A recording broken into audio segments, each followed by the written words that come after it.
Hi, it's Amy Shaw, the Soul Whisperer here. I'm in shamanic practice in the Austin, Texas area, and I would love to meet with you in person. If you're not in the area or willing to drive to the area, I'm always available for distance work as well. So if you investigate around in my channel, you can find many different ways to get a hold of me, and I really would be honored and would love to hear from you. And one of the things I wanted to talk about today, as I often have said when I make my videos, my topic ideas come from real life circumstance and people contacting me, or my interactions with people on social media, and just all these different conversations I'm having with other shamans.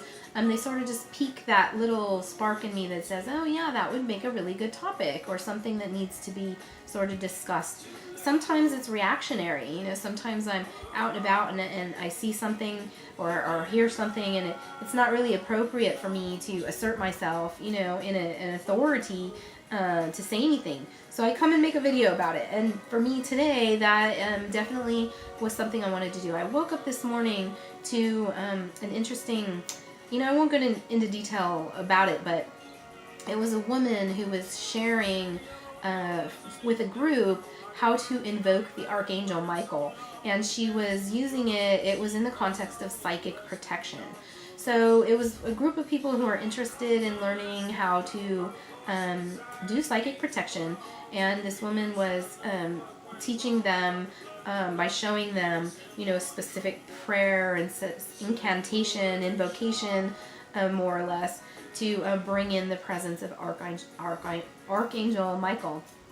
So that was the first thing I woke up to today, and it just really kind of, I never really thought about it in this context, because that's not something that I do. It's not how I work. It's not, I'm familiar. I know people that do that, and how they do it and why they do it. It's not how I work. I don't invoke spirits like that. I allow that to come organically to me in my own shamanic practice. So when I'm journeying for myself or for other people, I will just have natural, organic interactions in the spiritual realm with whoever, deities or angelic types or whoever it is that wants to come to me. I never intentionally, purposely invoke. But like I said, I know people who do, and I don't really judge it, and I just kind of let them do their thing, and I do my thing the way I do it. But waking up to that this morning, I just had this visceral reaction in my gut, and it just felt very, very wrong. And I thought, I'm going to really make a video about this, to talk about it, to help myself sort of understand why I had that response and what's wrong about that, why my gut's just like, oh no. And also kind of bring you along in that process as I just talk and flesh it out.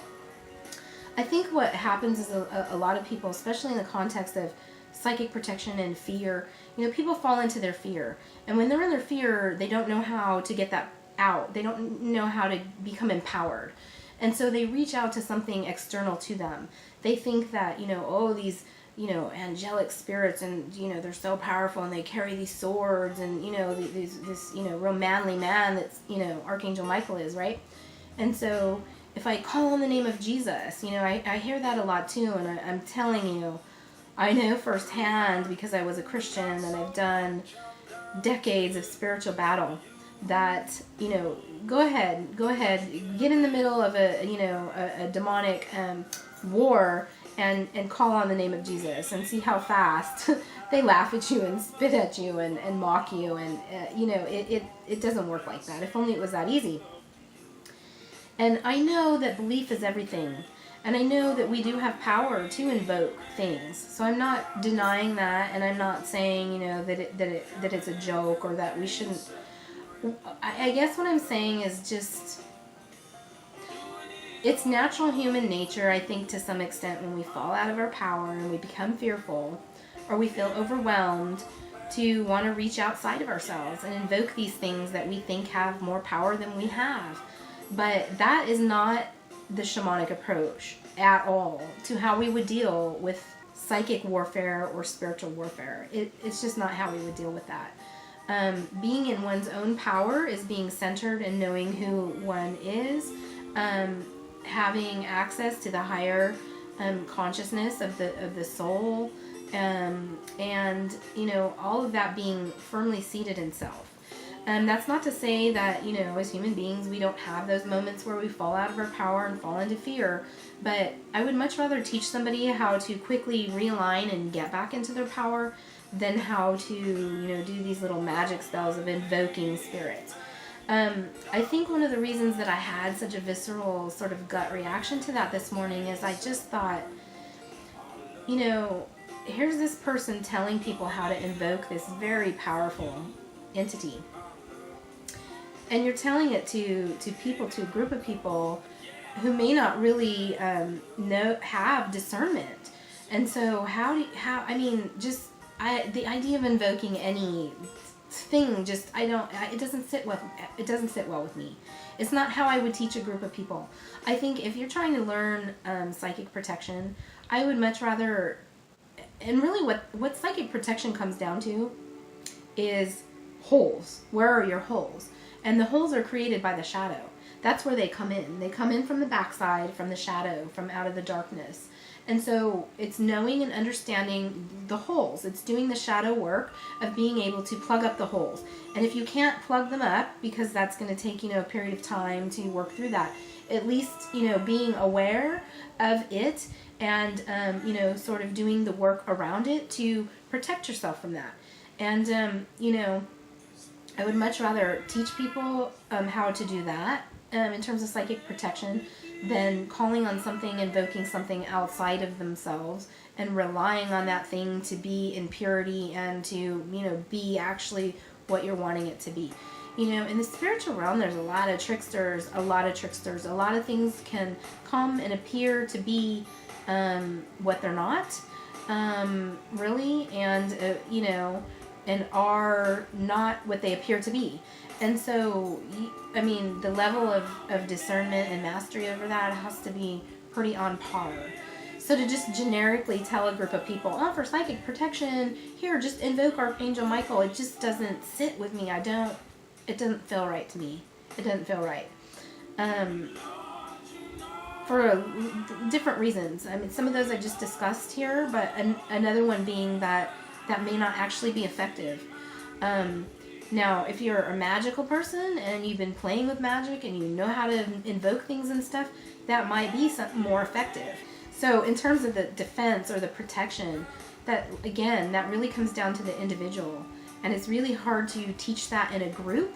You can, but my approach to it as a group would be, sharing it as I just shared it with all of you, in the sense that, it's about shadow work and identifying that and doing that work.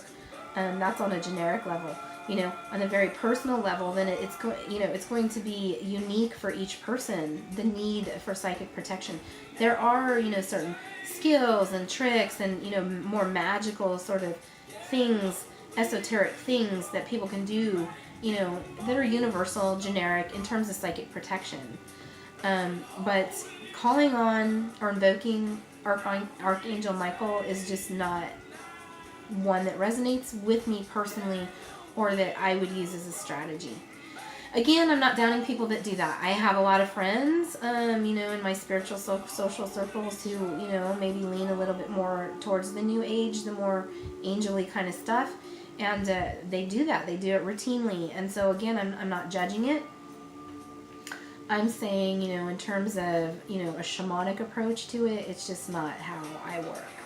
Now, if the Archangel Michael was actually one of my guides, my personal guides, and I had, done work and established that relationship and that trust in that relationship, then, by all means, if, shit hit the fan, so to speak, then yes, I would invoke, my spirit guide to assist me. But I wouldn't necessarily go tell somebody else who that might not be their spirit guide, invoke my spirit guide. It doesn't really work like that.